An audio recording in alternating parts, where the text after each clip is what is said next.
রাজনৈতিক মহল আমরা দেখছি নির্বাচন যাতে পিছিয়ে যায় অথবা নানাভাবে ক্ষতিগ্রস্ত হয় তারও চেষ্টা করছে। ৫৪ বছরে প্রতিষ্ঠার পর থেকেই আমরা দেখেছি যে এইখানে গণতান্ত্রিক রাজনৈতিক ব্যবস্থা দাঁড়ায়। আমরা এখানে আমাদের সকল শহীদের প্রতি শ্রদ্ধা জানাতে এসেছি, যারা ৭১ সালের স্বাধীনতা সংগ্রামে মুক্তিযুদ্ধে তাদের জীবন উৎসর্গ করেছেন।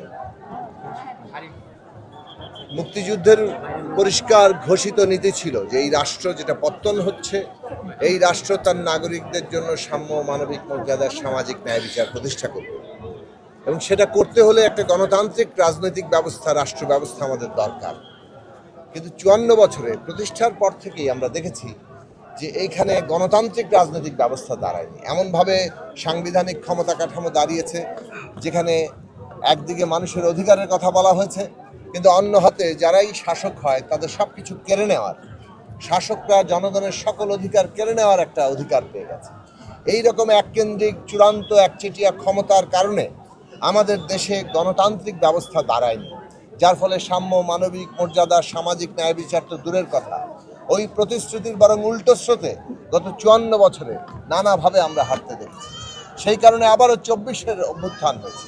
এই ২৪-এ আমাদের হাজারো তরুণ প্রাণ আবারও জীবন উৎসর্গ করে ৭১ সালের ধারাবাহিকতায় সেই মানুষের যে স্বপ্ন, যেটা সত্যে পরিণত হতে পারেনি, সেই স্বপ্ন সত্যে পরিণত করার জন্য আবারও তারা জীবন দিয়েছে।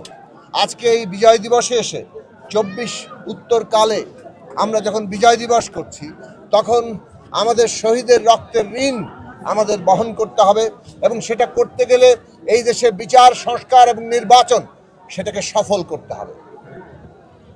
আমরা যেমন হত্যাকারীদের বিচার চাই, তেমনি বাংলাদেশ সংস্কারের মধ্য দিয়ে একটা গণতান্ত্রিক ক্ষমতা কাঠামো, একটা গণতান্ত্রিক ব্যবস্থায় যাবে, এটাই ছিল শহীদের আকাঙ্ক্ষা।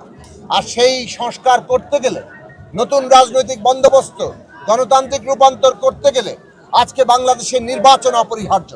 কিন্তু আমরা দেখতে পাচ্ছি পতিত ফ্যাসিস্টরা, তাদের দেশি বিদেশি যারা পৃষ্ঠপোষক, তারা আজকে আমাদের অভ্যুত্থানের অর্জনকে ব্যর্থ করে দিতে চাইছে। এবং কেবল পতিত ফ্যাসিস্টই নয়, কোন রাজনৈতিক মহল আমরা দেখছি নির্বাচন যাতে পিছিয়ে যায় অথবা নানাভাবে ক্ষতিগ্রস্ত হয় তারও চেষ্টা করছে। আমরা পরিষ্কারভাবে মনে করি বিচার, সংস্কার, নির্বাচন এই মুহূর্তে বাংলাদেশের প্রধান জাতীয় স্বার্থ, এবং যারাই সংস্কার এবং নির্বাচনকে আজকে কোনোভাবে ব্যাহত করবে তারা বাংলাদেশের স্বার্থের বিরুদ্ধে, জনগণের স্বার্থের বিরুদ্ধে অবস্থান নেবে, অভ্যুত্থানের আকাঙ্ক্ষার বিরুদ্ধে অবস্থান নেবে।